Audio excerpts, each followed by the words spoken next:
की प्रमुख विशेषताएं। भारतीय संविधान प्रस्तावना। भारतीय संविधान तत्वों और मूल भावना के संबंध में अद्वितीय है। हालांकि इसके कई तत्व विश्व के विभिन्न संविधानों से उधार लिए गए हैं। भारतीय संविधान के कई ऐसे तत्व हैं जो उसे अन्य देशों के संविधानों से अलग पहचान प्रदान करते हैं। यह बात ध्यान देने योग्य है कि सन 1949 में अपनाए गए संविधान के अनेक वास्तविक लक्षणों में महत्वपूर्ण परिवर्तन हुए। विशेष रूप से 7वें, 42वें, 44वें, 73वें, 74वें, 97वें संशोधन में संविधान में कई बड़े परिवर्तन करने वाले 42वें संविधान संशोधन अधिनियम 1976 को मिनी कॉन्स्टिट्यूशन कहा जाता है। हालांकि केशवानंद भारती मामले 1973 में सर्वोच्च न्यायालय ने व्यवस्था दी थी कि अनुच्छेद 368 के तहत संसद को मिली संवैधानिक शक्ति संविधान के मूल ढांचे को बदलने की अनुमति नहीं देती। संविधान की विशेषताएं। संविधान के वर्तमान रूप में इसकी विशेषताएं निम्नलिखित हैं। सबसे लंबा लिखित संविधान। संविधान को 2 वर्गों में विभाजित किया जाता है, लिखित जैसे अमेरिकी संविधान और अलिखित जैसे ब्रिटेन का संविधान। भारत का संविधान विश्व का सबसे लंबा लिखित संविधान है। यह बहुत बृहद, समग्र और विस्तृत दस्तावेज है। मूल रूप से 1949 संविधान में एक प्रस्तावना, 395 अनुच्छेद जिसके 22 भागों में विभक्त हैं और 8 अनुसूचियां थी। वर्तमान में 2016 में एक प्रस्तावना, 465 अनुच्छेद, 25 भागों में विभक्त और 12 अनुसूचियां हैं। सन 1951 से हुए विभिन्न संशोधनों ने करीब 20 अनुच्छेद व एक भाग 7 को हटा दिया और इसमें करीब 90 अनुच्छेद 4 भागों 4 क, 9 क, 9 ख और 14 क और 4 अनुसूचियों 9, 10, 11, 12 को जोड़ा गया। विश्व के किसी अन्य संविधान में इतने अनुच्छेद और अनुसूचियां नहीं हैं। भारत के संविधान को विस्तृत बनाने के लिए पीछे निम्न 4 कारण हैं। भौगोलिक कारण, भारत का विस्तार और विविधता। ऐतिहासिक, इसके उदाहरण के रूप में भारत शासन अधिनियम 1935 के प्रभाव को देखा जा सकता है। यह अधिनियम बहुत विस्तृत था। जम्मू कश्मीर को छोड़कर केंद्र और राज्यों के लिए एकल संविधान सभा में कानून विशेषज्ञों का प्रभुत्व। संविधान में न सिर्फ शासन के मौलिक सिद्धांत बल्कि विस्तृत रूप से प्रशासनिक प्रावधान भी विद्यमान है। इसके अतिरिक्त अन्य आधुनिक लोकतंत्रों में जिन मामलों को आम विधानों अथवा स्थापित राजनीतिक परिपाटी पर छोड़ दिया गया है, उन्हें भी भारत के संवैधानिक दस्तावेज में शामिल किया गया है। विभिन्न स्रोतों से विहित भारत के संविधान ने अपने अधिकतर उपबंध विश्व के कई देशों के संविधानों, भारत शासन अधिनियम 1935 के उपबंधों से है। Doctor B R. अम्बेडकर ने गर्व के साथ घोषणा की थी कि भारत के संविधान का निर्माण विश्व के विभिन्न संविधानों को छानने के बाद किया गया है। संविधान का अधिकांश ढांचागत से हिस्सा भारत शासन अधिनियम 1935 से लिया गया है। संविधान का दार्शनिक भाग, मौलिक अधिकार और राज्य के नीति निर्देशक सिद्धांत क्रमशः अमेरिका और आयरलैंड से प्रेरित है। भारतीय संविधान के राजनीतिक भाग, संघीय सरकार का सिद्धांत और कार्यपालिका और विधायिका के संबंध का अधिकांश हिस्सा ब्रिटेन के संविधान से लिया गया है। संविधान के एक अन्य प्रावधान कनाडा, ऑस्ट्रेलिया, जर्मनी, यूएसएसआर, अब रूस, फ्रांस, दक्षिण अफ्रीका, जापान इत्यादि देशों के संविधानों से लिए गए हैं। भारत के संविधान पर सबसे बड़ा प्रभाव और भौतिक सामग्री का स्रोत भारत सरकार अधिनियम 1935 रहा है। संघीय व्यवस्था, न्यायपालिका, राज्यपाल, आपातकालीन अधिकार, लोक सेवा आयोग और अधिकतर प्रशासनिक विवरण इसी से लिए गए हैं। संविधान के आने से अधिक प्रावधान या तो 1935 के इस अधिनियम के समान है या फिर इससे मिलते जुलते हैं। कुछ उपबंधों को संसद में विशेष बहुमत से संशोधित किया जा सकता है। उदाहरणार्थ, दोनों सदनों में उपस्थित और मतदान में भाग लेने वाले सदस्यों का 2/3 बहुमत और प्रत्येक सदन में कुल सदस्यों का बहुमत, जो कि 50% से अधिक है। कुछ अन्य प्रावधानों को संसद के विशेष बहुमत और कुल राज्यों के आधे से अधिक राज्यों के अनुमोदन से संशोधित किया जा सकता है। इसके अलावा संविधान के कुछ प्रावधान आम विधायी प्रक्रिया की तरह संसद में सामान्य बहुमत के माध्यम से संशोधित किए जा सकते हैं। उल्लेखनीय है कि ये संशोधन अनुच्छेद 368 के अंतर्गत नहीं आते हैं। एकात्मकता की ओर झुकाव के साथ संघीय व्यवस्था। भारत का संविधान संघीय सरकार की स्थापना करता है। इसमें संघ के सभी आम लक्षण विद्यमान हैं, जैसे दो सरकार, शक्तियों का विभाजन, लिखित संविधान, संविधान की सर्वोच्चता, संविधान की कठोरता, स्वतंत्र न्यायपालिका एवं द्विसदनीयता आदि। यद्यपि भारतीय संविधान में बड़ी संख्या में एकात्मकता और गैर संघीय लक्षण भी विद्यमान हैं, जैसे एक सशक्त केंद्र, एक संविधान, एकल नागरिकता, संविधान का लचीलापन, एकीकृत न्यायपालिका, केंद्र द्वारा राज्यपाल की नियुक्ति, अखिल भारतीय सेवाएं, आपातकालीन प्रावधान इत्यादि। फिर भी संविधान में कहीं भी संघीय शब्द का इस्तेमाल नहीं किया गया। दूसरी ओर अनुच्छेद 1 में भारत का उल्लेख राज्यों के संघ के रूप में किया गया है। इसके दो अभिप्राय हैं। पहला, भारतीय संघ राज्यों के बीच हुए किसी समझौते का निष्कर्ष नहीं है। दूसरा, किसी राज्य को संघ से अलग होने का अधिकार नहीं है।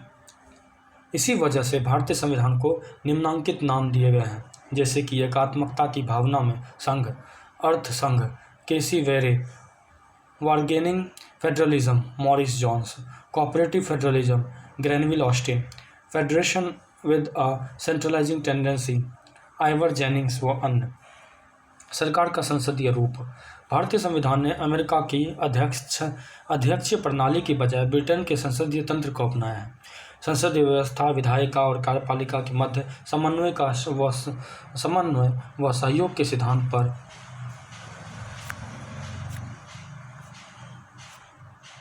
आधारित है, जबकि अध्यक्षीय प्रणाली दोनों के बीच शक्तियों के विभाजन के सिद्धांत पर आधारित है। संसदीय प्रणाली को सरकार के वेस्टमिंस्टर रूप, उत्तरदायी सरकार और मंत्रिमंडलीय सरकार के नाम से भी जाना जाता है। संविधान केवल केंद्र में नहीं बल्कि राज्य में भी संसदीय प्रणाली की स्थापना करता है। भारत में संसदीय प्रणाली की विशेषताएं निम्नलिखित हैं। वास्तविक व नाम मात्र के कार्यपालकों की उपस्थिति, बहुमत वाले दल की सत्ता, विधायिका के समक्ष कार्यपालिका की संयुक्त जवाबदेही, विधायिका में मंत्रियों की सदस्यता, प्रधानमंत्री या मुख्यमंत्री का नेतृत्व, निचले सदन का विघटन, लोकसभा अथवा विधानसभा। हालांकि भारतीय संसदीय प्रणाली बड़े पैमाने पर ब्रिटिश संसदीय प्रणाली पर आधारित है, फिर भी दोनों में कुछ मूल अंतर है। उदाहरण के लिए ब्रिटिश संसद की तरह भारतीय संसद संप्रभु नहीं है। इसके अलावा भारत का प्रधान निर्वाचित व्यक्ति होता है, गणतंत्र, जबकि ब्रिटेन में उत्तराधिकारी व्यवस्था है। फिर भी संसदीय व्यवस्था में, चाहे वह भारत की हो अथवा ब्रिटेन की, प्रधानमंत्री की भूमिका अत्यंत महत्वपूर्ण हो गई है।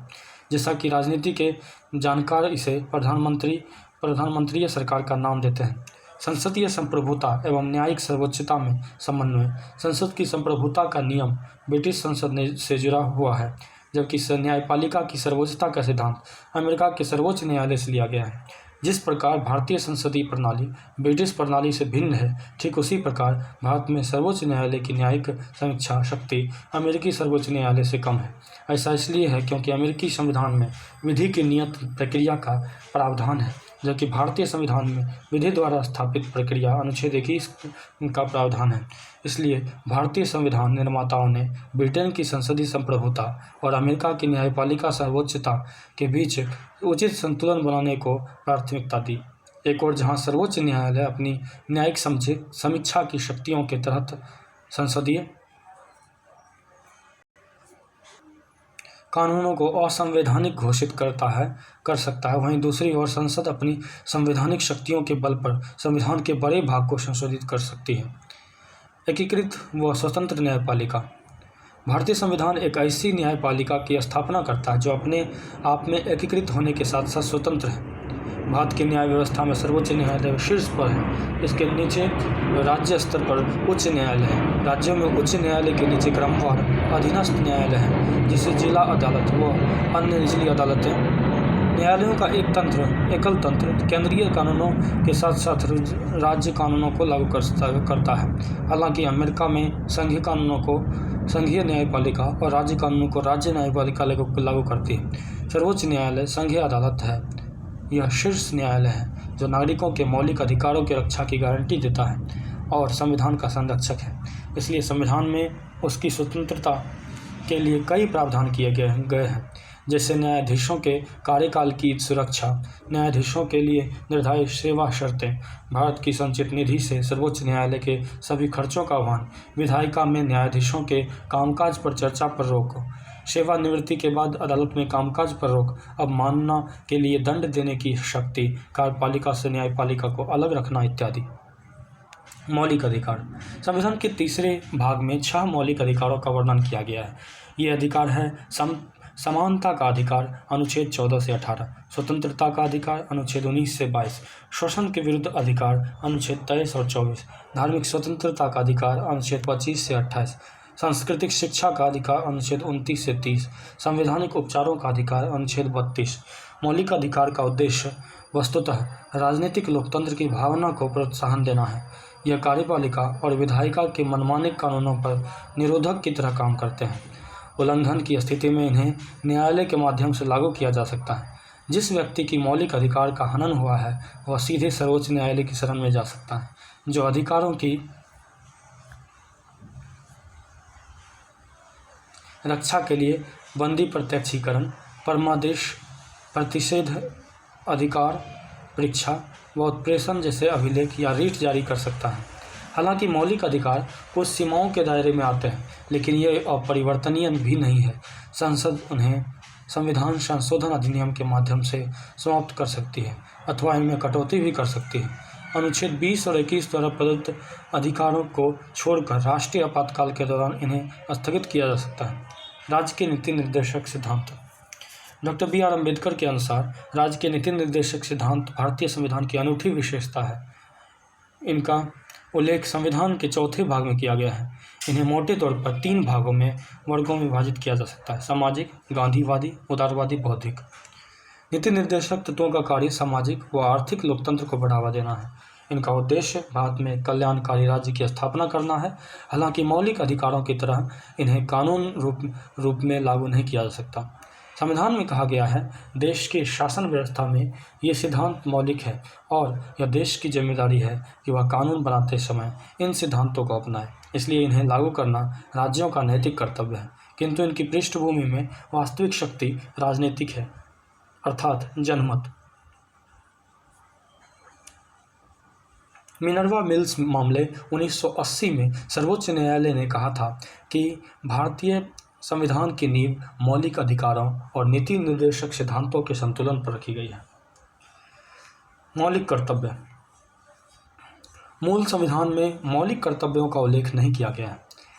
इन्हें स्वर्ण सिंह समिति की सिफारिश के आधार पर 1976 के 42वें संविधान संशोधन के माध्यम से आंतरिक आपातकाल 1975 से 1977 के दौरान शामिल किया गया था। वर्ष 2002 के 86वें संविधान संशोधन ने एक और मौलिक कर्तव्य को जोड़ा। संविधान के 4A भाग में एक मौलिक कर्तव्यों का जिक्र किया गया है। इसमें केवल एक अनुच्छेद 51 क है।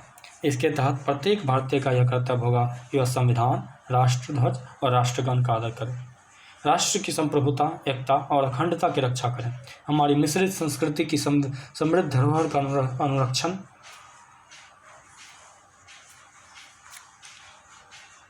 करें, सभी लोगों में आपसी भाईचारे की भावना का विकास करें। मौलिक कर्तव्य नागरिकों को यह याद दिलाते हैं कि अपने अधिकार का इस्तेमाल करते समय उन्हें याद रखना चाहिए कि उन्हें अपने समाज, देश व अन्य नागरिकों के प्रति कुछ जिम्मेदारियों का निर्वाह भी करना है। नीति निर्देशक तत्वों की तरह कर्तव्यों को भी कानून रूप में लागू नहीं किया जा सकता। एक धर्मनिरपेक्ष राज्य। भारत का संविधान धर्मनिरपेक्ष है, इसलिए यह किसी धर्म विशेष को भारत के धर्म के तौर पर मान्यता नहीं देता। संविधान के निम्नलिखित प्रावधान भारत के धर्मनिरपेक्ष लक्षणों को दर्शाते हैं। वर्ष 1976 में 42वें संविधान संशोधन द्वारा संविधान की प्रस्तावना में धर्मनिरपेक्ष शब्द को जोड़ा गया। प्रस्तावना हर भारतीय नागरिक की आस्था, पूजा अर्चना व विश्वास की स्वतंत्रता की रक्षा करती है। किसी भी व्यक्ति को कानून के समक्ष समान समझा जाना जाएगा और उन्हें कानून की समान सुरक्षा प्रदान की जाएगी। अनुच्छेद 14 के तहत धर्म के नाम पर किसी प्रकार का भेदभाव नहीं किया जाएगा। अनुच्छेद 15 के तहत सार्वजनिक सेवाओं में सभी नागरिकों को समान अवसर दिए जाएंगे, अनुच्छेद 16 के तहत। हर व्यक्ति को किसी भी धर्म को अपनाने और उसके अनुसार पूजा अर्चना करने का समान अधिकार है, अनुच्छेद 25 के तहत। हर धार्मिक समूह अथवा इसके किसी हिस्से को अपने धार्मिक मामलों के प्रबंध का अधिकार है, अनुच्छेद 26 के तहत। किसी भी व्यक्ति को किसी भी धर्म विशेष के प्रचार के लिए किसी प्रकार का कर देने के लिए बाध्य नहीं किया जा सकता, अनुच्छेद 27 के तहत। किसी भी सरकारी शैक्षिक संस्थान में किसी प्रकार के धार्मिक निर्देश नहीं दिए जाएंगे, अनुच्छेद 28 के तहत। नागरिकों के किसी भी वर्ग को अपनी भाषा, लिपि अथवा संस्कृति को संरक्षित रखने का अधिकार है, अनुच्छेद 29 के तहत। अल्पसंख्यकों को अपनी पसंद के शैक्षिक संस्थानों की स्थापना करने और उन्हें संचालित करने का अधिकार है, अनुच्छेद 30 के तहत। राज्य सभी नागरिकों के लिए समान नागरिकता संहिता बनाने के लिए प्रयास करेगा, अनुच्छेद 44 के तहत। धर्मनिरपेक्षता की पश्चिमी अवधारणा धर्म, चर्च और राजनीति के बीच पूर्ण अलगाव रखती है। धर्मनिरपेक्षता की यह एक नकारात्मक अवधारणा भारतीय परिवेश में लागू नहीं हो सकती, क्योंकि यहाँ का समाज बहुधर्मवादी है।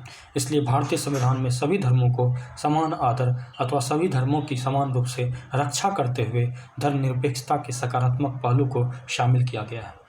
इसके अलावा संविधान ने विधायिका में धर्म के आधार पर कुर्सी का आरक्षण देने वाले पुराने धर्म आधारित प्रतिनिधित्व को भी समाप्त कर दिया है। हालांकि संविधान अनुसूचित जाति और जनजाति को उचित प्रतिनिधित्व प्रदान करने के लिए अस्थायी आरक्षण प्रदान करता है। सार्वभौम वयस्क मताधिकार भारतीय संविधान द्वारा राज्य विधानसभाओं और लोकसभा के चुनाव के आधार स्वरूप सार्वभौम वयस्क मताधिकार को अपनाया गया है। हर वह व्यक्ति जिसकी उम्र कम से कम 18 वर्ष है, उसे धर्म, जाति, लिंग, साक्षरता अथवा संपदा इत्यादि के आधार पर कोई भेदभाव किए बिना मतदान करने का अधिकार है।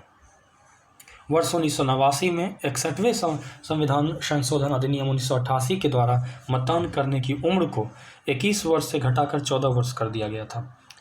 देश के वृहद आकार, जनसंख्या, उच्च गरीबी, सामाजिक असमानता, अशिक्षा आदि को देखते हुए संविधान निर्माताओं द्वारा सार्वभौम वयस्क मताधिकार को संविधान में शामिल करना एक साहसिक व सराहनीय प्रयोग था। वयस्क मताधिकार लोकतंत्र को बड़ा आधार देने के साथ साथ आम जनता के स्वाभिमान में वृद्धि करता है, समानता के सिद्धांत को लागू करता है, अल्पसंख्यकों को अपने हितों की रक्षा करने का अवसर देता है तथा कमजोर वर्गों के लिए नई आशाएं और प्रत्याशा जगाता है। एकल नागरिकता यद्यपि भारतीय संविधान फेडरल है और दो लक्षणों एकल व संघीय का प्रतिनिधित्व करता है, मगर इसमें केवल एकल नागरिकता का प्रावधान है, अर्थात भारतीय नागरिकता।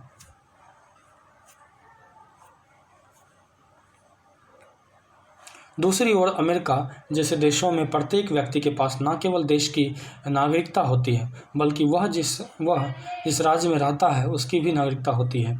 इसलिए वह अधिकारों के दो समूहों का लाभ उठाता है। पहला राष्ट्रीय सरकार द्वारा प्रदत्त, दूसरा राज्य सरकार द्वारा प्रदत्त। भारत में सभी नागरिकों को चाहे वो किसी भी राज्य में पैदा हुए हो या रहते हों, संपूर्ण देश में नागरिकता के समान राजनीतिक और नागरिक अधिकार प्राप्त होते हैं। उनमें कोई भेदभाव नहीं किया जाता, सिवाय कुछ मामलों के, जैसे जनजातीय क्षेत्र, जम्मू और कश्मीर इत्यादि। सभी नागरिकों के लिए एकल नागरिकता और समान अधिकारों के संवैधानिक प्रावधानों के बावजूद भारत में सांप्रदायिक दंगे, वर्ग संघर्ष, जातिगत युद्ध, भाषाई विवाद और निर्जातीय विवाद होते रहे हैं। इसका अर्थ यह है कि संविधान के निर्माताओं ने एकीकृत संगठित भारत राष्ट्र के निर्माण का जो सपना देखा था वह पूरी तरह पूरी नहीं हो पाया था।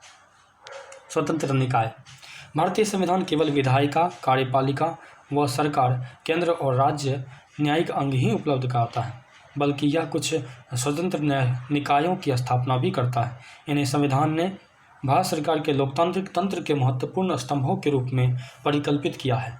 ऐसे कुछ स्वतंत्र निकाय निम्नलिखित हैं: संसद, राज्य विधानसभाओं, भारत के राष्ट्रपति, भारत के उपराष्ट्रपति के लिए स्वतंत्र निष्पक्ष चुनाव सुनिश्चित कराने हेतु निर्वाचन आयोग, राज्य और केंद्र सरकार के खातों के अंकेक्षण के लिए भारत का नियंत्रक एवं महालेखाकार, ये जनता के पैसे के संरक्षक होते हैं और सरकार द्वारा किए गए खर्चों की वैधानिकता और उनके उचित होने पर टिप्पणी करते हैं। संघ लोक सेवा आयोग यह अलिखित भारतीय सेवाओं व उच्च स्तरीय केंद्रीय सेवाओं के लिए भर्ती हेतु परीक्षाओं का आयोजन करता है। अनुशासनात्मक मामलों पर राष्ट्रपति को सलाह देता है।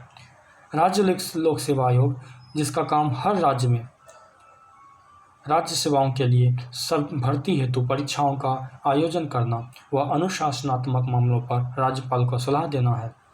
विभिन्न प्रावधानों यथा कार्यकाल की सुरक्षा, निर्धारित सेवा शर्तें, भारत की संचित निधि पर भारित विभिन्न व्यय आदि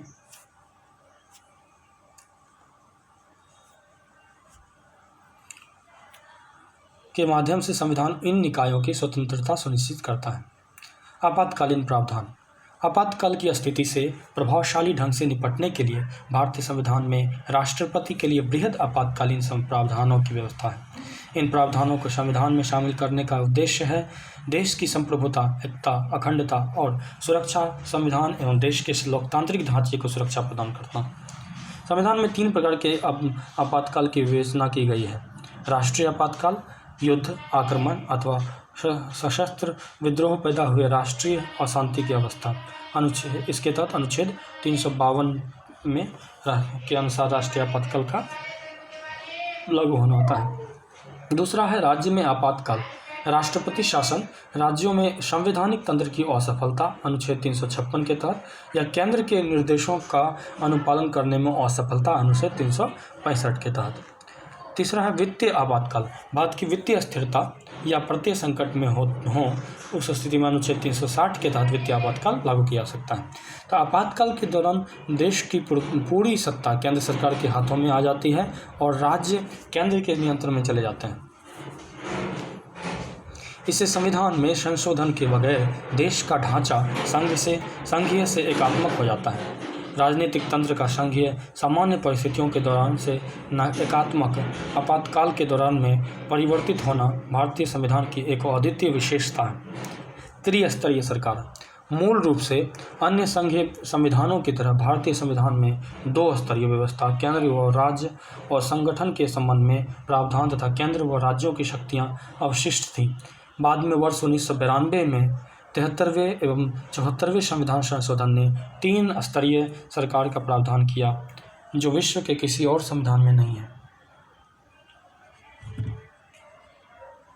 संविधान में एक नए भाग 90 एवं नई अनुसूची 11वीं जोड़कर वर्ष 1992 के 73वें संविधान संशोधन के माध्यम से पंचायतों को संवैधानिक मान्यता प्रदान की गई।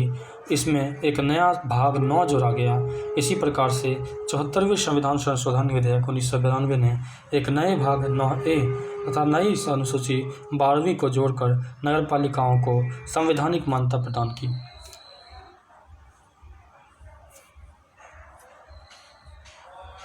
भारतीय संविधान पर एक नज़र। संघ और राज्य क्षेत्र से संबद्ध जो अनुच्छेद है वह 1 से 4 आर्टिकल तक। नागरिकता के बारे में 5 से 11 अनुच्छेद में मेंशन है। मौलिक अधिकार के बारे में 12 से 35 अनुच्छेद में है मेंशन। फिर राज्य के नीति निर्देशक तत्व के बारे में 36 से 51। मौलिक कर्तव्य अनुच्छेद 51 को। संघ सरकार अनुच्छेद 52 से 151। भाग 5 अध्याय 1 कार्यपालिका 52 से 78 अनुच्छेद तक।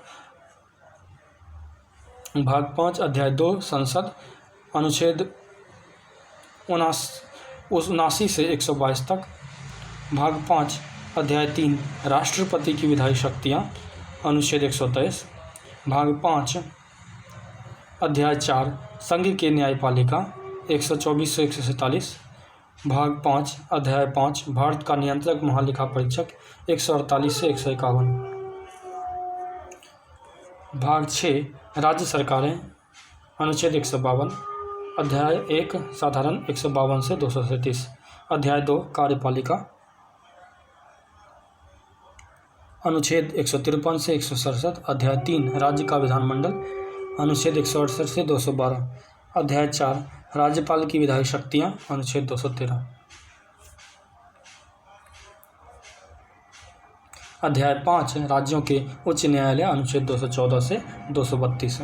अध्याय 6 अधीनस्थ न्यायालय 233 से 237। भाग 7 राज्यों से संबंधित पहली अनुसूची का खंड ख जिसे निरस्त कर दिया गया है, अनुच्छेद 238 निरस्त कर दिया गया है। भाग 8 संघ राज्य क्षेत्र जो अनुच्छेद 239 से 242 के बीच है। भाग 9 पंचायतें जो कि अनुच्छेद 243 से 243 9 तक है। भाग 9 क नगर पालिकाएँ अनुच्छेद 243 त से अनुच्छेद 243 6 तक। भाग 9 ख सरकारी समितियां अनुच्छेद 243 ZH से अनुच्छेद 243 ZT तक। फिर भाग 10 अनुसूचित और जनजातीय क्षेत्र अनुच्छेद 244 से 244 क। भाग 11 संघ और राज्यों के बीच संबंध अनुच्छेद 245 से 263। अध्याय 1 विधायी संबंध अनुच्छेद 245 से 255। अध्याय 2 प्रशासनिक संबंध 256 से 263 अनुच्छेद तक।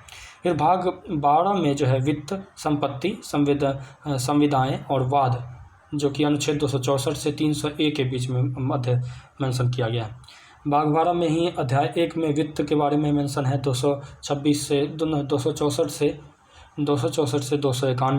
अनुच्छेद तक। फिर अध्याय 2 में ऋण लेना ये अनुच्छेद 293 से 292 से 293 के बीच बताया गया है। अध्याय 3 में संपत्ति, संविदाएँ, अधिकार, बाध्यताएँ व वाद ये अनुच्छेद 294 से 300 के बीच में बताया गया है। और अध्याय 4 में संपत्ति का अधिकार अनुच्छेद 300 क में बताया गया है। फिर है भाग 13 राज्य क्षेत्र के भीतर व्यापार, वाणिज्य एवं समागम 301 से 307 के अनुच्छेद के बीच में इसमें कहा गया है। भाग 14 संघ एवं राज्यों के अधीन सेवाएं अनुच्छेद 308 से 323। इसके अंतर्गत अध्याय 1 में सेवाएं 308 से 314। अध्याय 2 लोक सेवा आयोग 315 से 324। फिर भाग 14 क अधिकरण अनुच्छेद 323 क से 323 ख।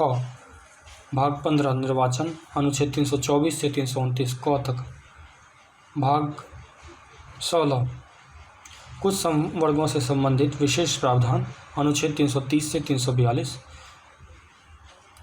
भाग 17 राजभाषा अनुच्छेद 343 से 351। अध्याय 1 संघ की भाषा अनुच्छेद 343 से 344। अध्याय 2 प्रादेशिक भाषाएं अनुच्छेद 345 से 343। अध्याय 3 सर्वोच्च न्यायालय एवं उच्च न्यायालय आदि की भाषाएं अनुच्छेद 348 से 349। अध्याय 4 विशेष निर्देश अनुच्छेद 348 से 349 और 350 से 351। भाग 18 आपात उपबंध अनुच्छेद 352 से 360। भाग 19 प्रकीर्ण 361 से 367। अनुच्छेद 320। भाग 20 संविधान का संशोधन अनुच्छेद 368। भाग 21 अस्थायी संक्रमणशील और विशेष उपबंध अनुच्छेद 369 से 392। भाग 22 संक्षिप्त नाम प्रारंभ हिंदी में प्राधिकरणकृत पाठ और निरसन अनुच्छेद 393 से 395।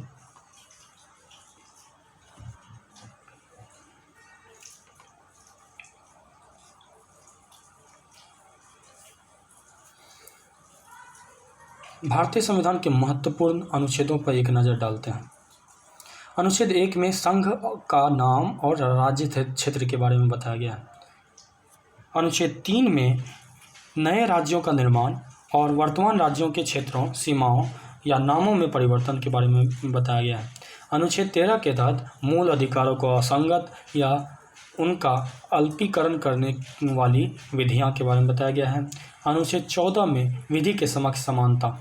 अनुच्छेद 16 में लोक नियोजन के विषय में अवसर की समता का उद्धरण किया गया है। अनुच्छेद 17 में अस्पृश्यता का अंत के बारे में बताया गया है।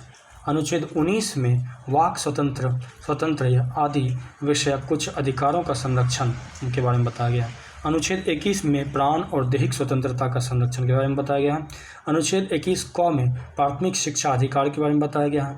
अनुच्छेद 25 में अंतःकरण की और धर्म अबाध रूप से मानने, आचरण और प्रचार की स्वतंत्रता के बारे में बताया गया। अनुच्छेद 30 में शिक्षा संस्थानों की स्थापना, प्रशासन करने का अल्पसंख्यक वर्गों को अधिकार। अनुच्छेद 31 ग में कुछ संवैधानिक अनुच्छेद 31 ग के अनुसार कुछ निर्देशक तत्वों को प्रभावी करने वाली विधियों की व्यावृत्ति के बारे में बताया गया है। अनुच्छेद 32 के अनुसार मौलिक अधिकारों को परिवर्तित करने के लिए रीट सहित उपचार। अनुच्छेद 38 के तहत राज्य लोक कल्याण की अभिवृद्धि के लिए सामाजिक व्यवस्था बनाएगा। अनुच्छेद 40 के तहत ग्राम पंचायतों का संगठन। अनुच्छेद 44 के तहत नागरिकों के लिए एक समान नागरिक संहिता। अनुच्छेद 45 के तहत 6 वर्ष से कम आयु वाले बालकों के लिए निःशुल्क अनिवार्य शिक्षा का उपबंध। अनुच्छेद 46 के तहत अनुसूचित जातियों, अनुसूचित जनजातियों और अन्य कमजोर वर्गों के लिए के शिक्षा और अर्थ संबंधी हितों की अभिवृद्धि। अनुच्छेद 50 के तहत कार्यपालिका से न्यायपालिका का पृथक्करण। अनुच्छेद 51 के तहत अंतर्राष्ट्रीय शांति और सुरक्षा की अभिवृद्धि। अनुच्छेद 51 क के तहत मौलिक कर्तव्य। अनुच्छेद 72 के तहत क्षमा आदि की और कुछ मामलों में दंडादेश के निलंबन, परिहार या लघुकरण की राष्ट्रपति की शक्ति। अनुच्छेद 74 के तहत राष्ट्रपति को सहायता और सलाह देने के लिए मंत्रिपरिषद। अनुच्छेद 78 के तहत राष्ट्रपति को जानकारी देने आदि के संबंध में प्रधानमंत्री की कर्तव्य। अनुच्छेद 110 के तहत धन विधेयक की परिभाषा। अनुच्छेद 112 के तहत वार्षिक वित्तीय विवरण। अनुच्छेद 123 के तहत संसद के विश्रांति काल में अध्यादेश प्रख्यापित करने की राष्ट्रपति की शक्ति। अनुच्छेद 143 के तहत उच्चतम न्यायालय से परामर्श करने की राष्ट्रपति की शक्ति। अनुच्छेद 155 के तहत राज्यपाल की नियुक्ति। अनुच्छेद 161 के तहत क्षमा आदि की और कुछ मामलों में दंडादेश के निलंबन, परिहार या लघुकरण की राज्यपाल की शक्ति। अनुच्छेद 163 के तहत राज्यपाल को सहायता और सलाह देने के लिए मंत्रिपरिषद। अनुच्छेद 167 के तहत राज्यपाल को जानकारी देने आदि के संबंध में मुख्यमंत्री के कर्तव्य। अनुच्छेद 169 अनुच्छेद 169 के तहत राज्यों में विधान परिषदों का उत्पादन या सृजन। अनुच्छेद 200 के तहत विधेयकों का अनुमति। अनुच्छेद 213 के अनुसार विधानमंडल के विश्रांति काल में अध्यादेश प्रख्यापित करने की राज्यपाल की शक्ति। अनुच्छेद 226 के तहत कुछ रीटें निकालने की उच्च न्यायालय की शक्ति। अनुच्छेद 239 क के तहत दिल्ली के संबंध में विशेष उपबंध। अनुच्छेद 249 के तहत राज्य सूची के विषय के संबंध में राष्ट्रीय हित में कानून बनाने की शक्ति, संसद की शक्ति। अनुच्छेद 262 के तहत अंतर्राज्यीय नदियों या नदी घाटियों के जल संबंधी विवादों का न्याय निर्णयन। अनुच्छेद 263 के तहत अंतर्राज्यीय परिषद के संबंध में उपबंध। अनुच्छेद 265 के तहत विधि के प्राधिकार के बिना करों का अधिरोपण न किया जाना। अनुच्छेद 275 के तहत कुछ राज्यों को संघ से अनुदान। अनुच्छेद 280 के तहत वित्त आयोग। अनुच्छेद 300 के तहत वाद एवं कार्यवाहिनियाँ। अनुच्छेद 300 क के तहत विधि के प्राधिकार के बिना व्यक्तियों को संपत्ति से वंचित न किया जाना संपत्ति का अधिकार। अनुच्छेद 311 के तहत संघ या राज्य के अधीन सिविल हैसियत में नियोजित व्यक्तियों का पदच्युत किया जाना, पद से हटाया जाना या पदावनत किया जाना। अनुच्छेद 312 के तहत अखिल भारतीय सेवाएं। अनुच्छेद 315 के तहत संघ और राज्यों के लिए लोक सेवा आयोग। अनुच्छेद 320 के तहत लोक सेवा आयोगों के गृहत्व। अनुच्छेद 323 के तहत प्रशासनिक अधिकरण। अनुच्छेद 324 के तहत निर्वाचनों के अधीक्षण और निर्देशन और नियंत्रण का निर्वाचन आयोग में निहित होना। अनुच्छेद 330 के तहत लोकसभा में अनुसूचित जातियों, अनुसूचित जनजातियों के लिए स्थानों का आरक्षण। अनुच्छेद 335 के तहत सेवाओं, पदों के लिए अनुसूचित जातियों और जनजातियों के दावे। अनुच्छेद 352 के तहत आपातकाल की घोषणा, राष्ट्रीय आपातकाल। अनुच्छेद 356 राज्यों में संवैधानिक तंत्र के विफल हो जाने की दिशा में उपबंध। अनुच्छेद 360 वित्तीय आपातकाल के बारे में उपबंध। अनुच्छेद 365 संघ द्वारा दिए गए निर्देशों का अनुपालन करने में या उनकी प्रभावी करने में असफलता का प्रभाव। अनुच्छेद 368 संविधान का संशोधन करने की संसद की शक्ति और उसके लिए प्रक्रिया। अनुच्छेद 370 जम्मू कश्मीर राज्य के संबंध में अस्थायी उपबंध।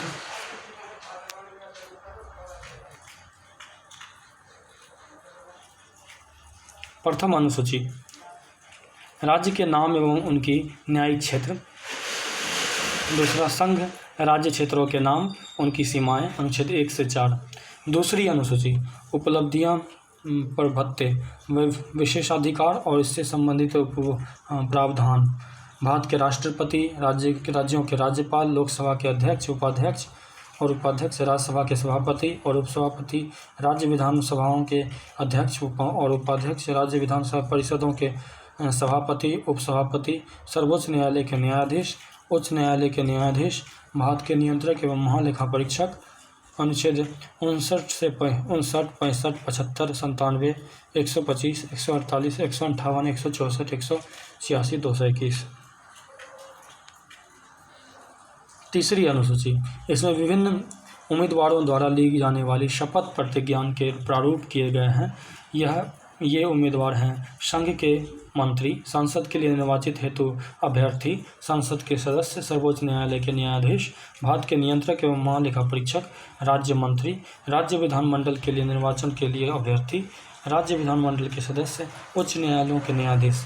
अनुच्छेद 75, 84, 99, 124, 146, 173, 188, 219। चौथी अनुसूची राज्यों और केंद्र शासित प्रदेशों के लिए राज्य में सीटों का आवंटन, अनुच्छेद 4 से 80। पाँचवीं अनुसूची अनुसूचित जाति, अनुसूचित और जनजातीय क्षेत्रों के प्रशासन या नियंत्रण के बारे में उपबंध, अनुच्छेद 244। छठी अनुसूची असम, मेघालय, त्रिपुरा और मिजोरम राज्यों के जनजातीय क्षेत्र के प्रशासन के बारे में उपबंध, अनुच्छेद 244 से 275। सातवीं अनुसूची में संघ सूची मूल रूप से 97 मगर फिलहाल 100 विषय हैं।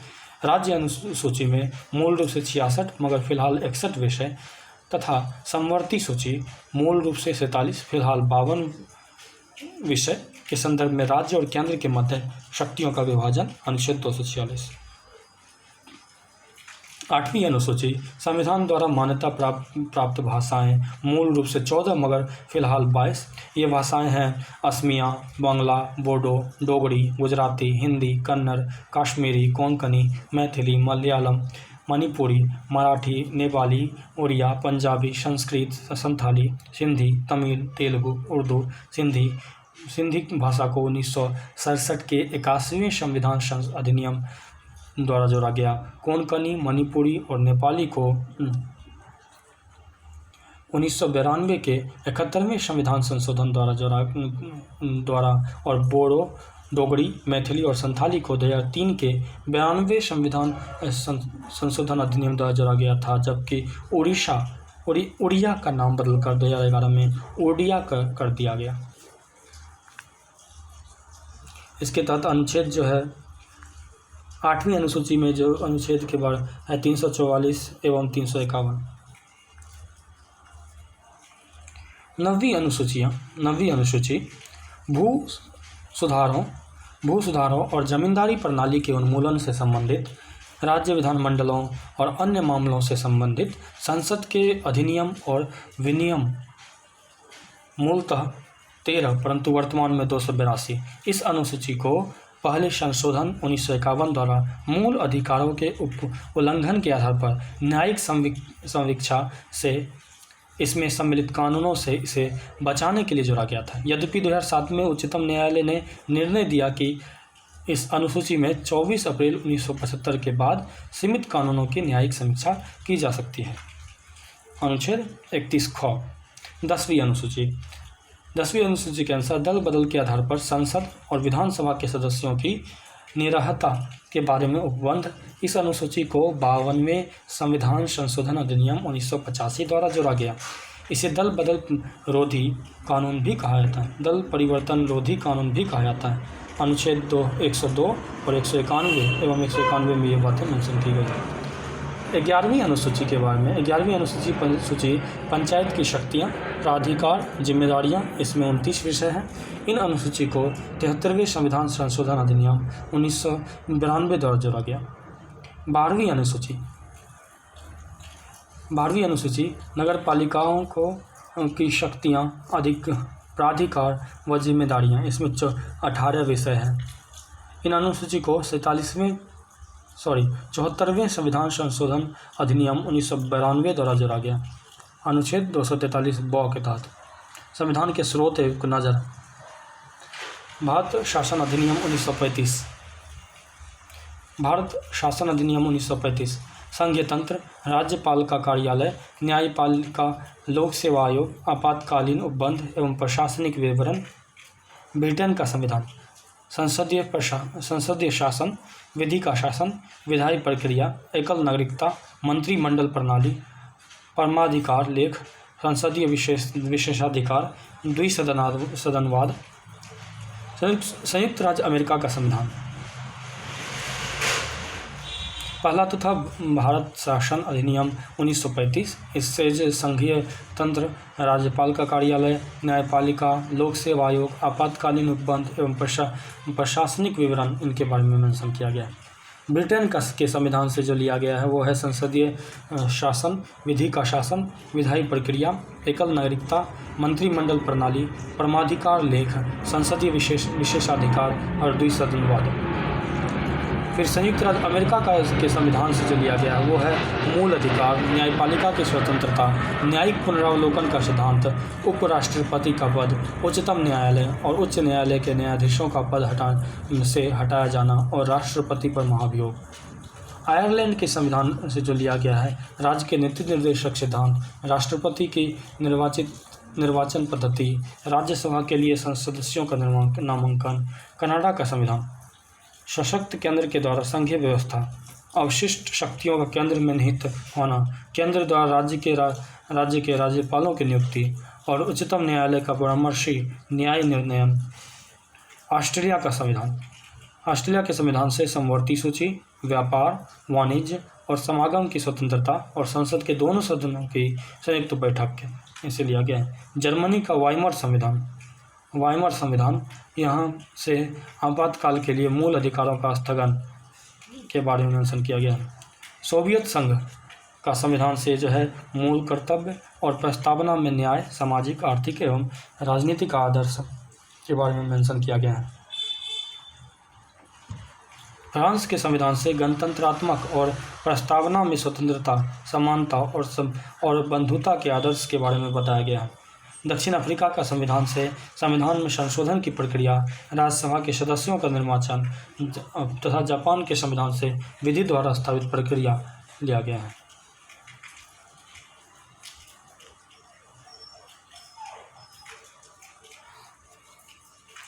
सहकारी समितियां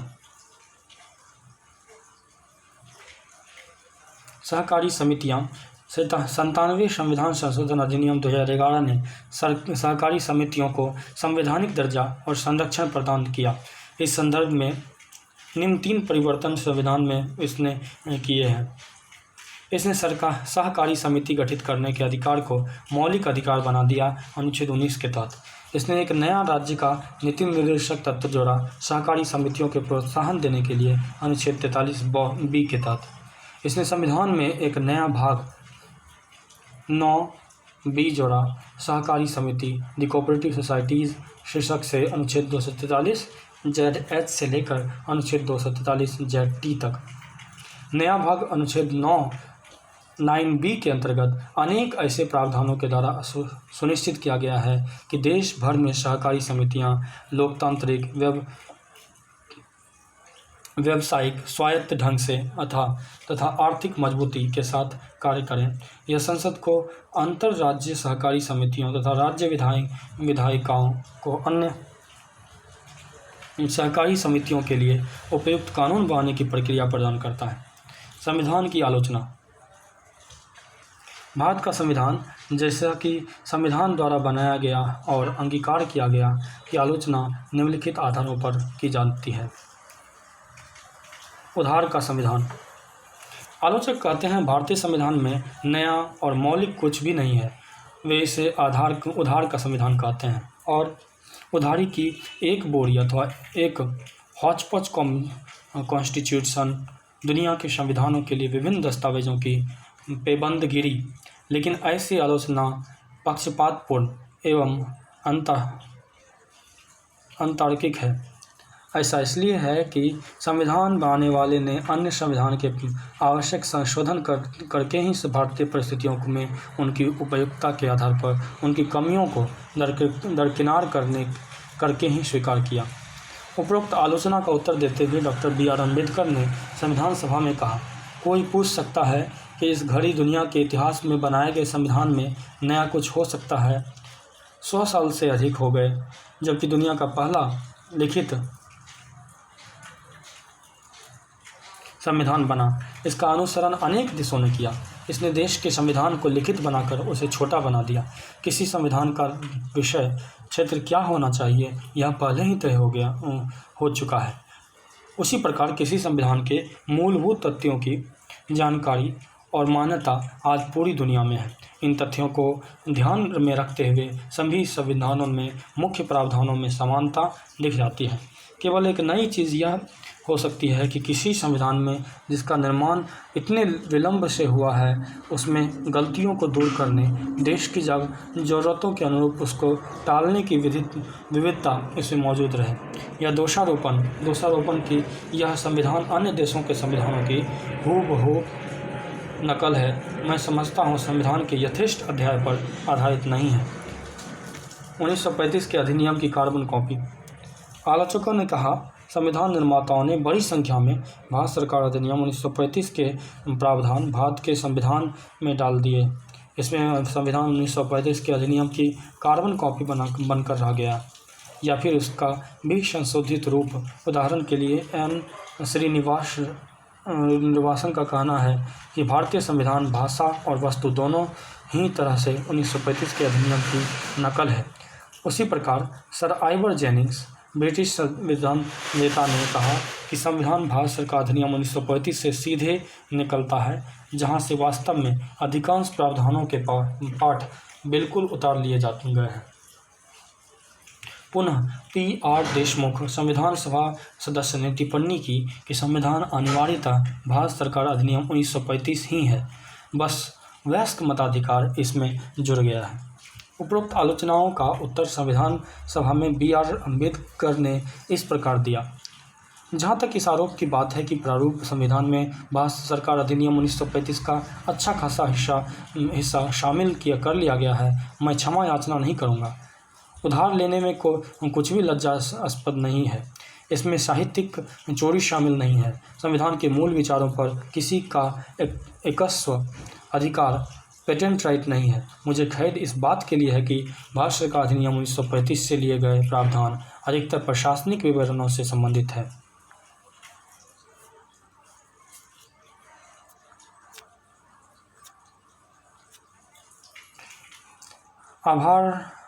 अभारतीय अथवा भारतीयता विरोधी।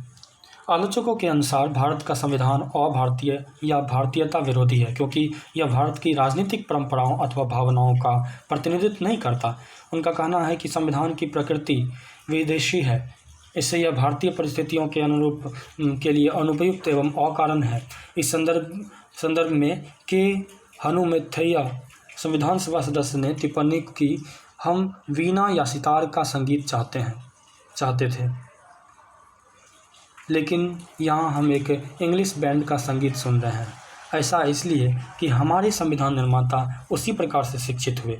उसी प्रकार लोकनाथ मिश्रा एक अन्य संविधान सभा सदस्य ने संविधान की आलोचना करते हुए उसे पश्चिम का दासवत अनुकरण बल्कि पश्चिम को दासवत आत्मसमर्पण कहा। लक्ष्मी नारायण साहू एक अन्य संविधान सभा सदस्य का कहना था, जिन आदर्शों पर यह प्रारूप संविधान गाढ़ा गया है भारत की मूलभूत उनमें प्रकट नहीं होती। यह संविधान संयुक्त सिद्ध नहीं होगा और लागू होने के दौरान बाद में भी टूट जाएगा। गांधीवाद से दूर संविधान।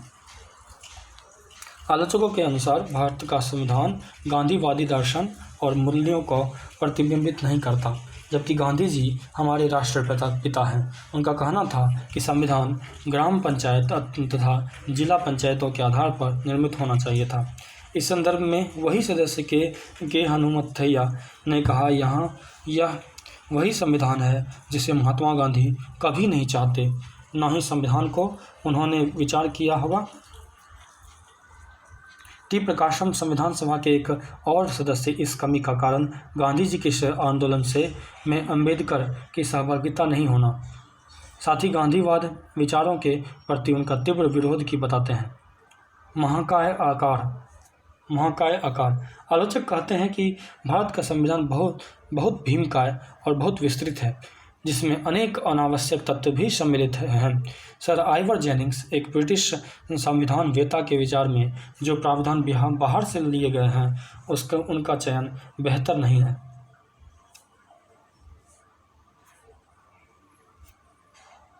और संविधान सामान्य रूप से कहें तो बहुत लंबा और जटिल है। इस संदर्भ में H.V. कामथ, संविधान सभा के सदस्य, ने टिप्पणी की, प्रस्तावना जिस किरीट का हमने अपनी सभा के लिए चयन किया है वह एक हाथी है।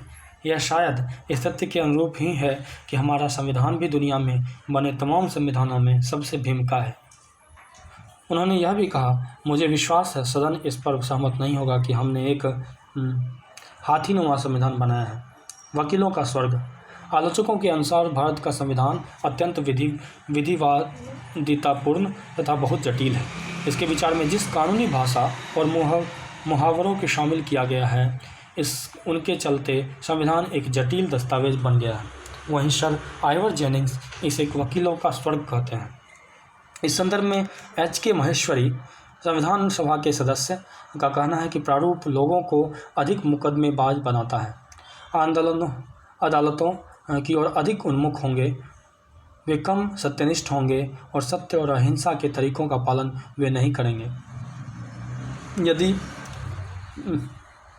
यदि मैं ऐसा कह सकूं, तो यह प्रारूप वास्तव में वकीलों का स्वर्ग है। यह वाद या मुकदमों की व्यापक संभावना खोलता है और हमारे योग्य और बुद्धिमान वकीलों के हाथ में बहुत सारा काम देने वाला है। उसी प्रकार संविधान सभा के एक अन्य सदस्य P.R. देशमुख ने कहा, मैं यह कहना चाहूँगा कि सदन के समक्ष डॉक्टर अम्बेडकर ने जो अनुच्छेदों का प्रारूप प्रस्तुत किया है, मेरी समझ से अत्यंत भारी भरकम है, जैसा कि एक भारी भरकम जिल्द वाला विधि ग्रंथ है। संविधान से संबंधित कोई दस्तावेज इतना अधिक अनावश्यक विस्तार तथा शब्दाडंबर का इस्तेमाल नहीं करता। शायद उनके लिए ऐसे दस्तावेज को तैयार करना कठिन था, जिसे मेरी समझ से एक विधि ग्रंथ नहीं बल्कि एक सामाजिक राजनीतिक दस्तावेज होना था, एक जीवंत स्पंदन युक्त जीवनदायी दस्तावेज। लेकिन हमारा दुर्भाग्य कि ऐसा नहीं हुआ और हम शब्दों से लद गए हैं जिन्हें बहुत आसानी से हटाया जा सकता था।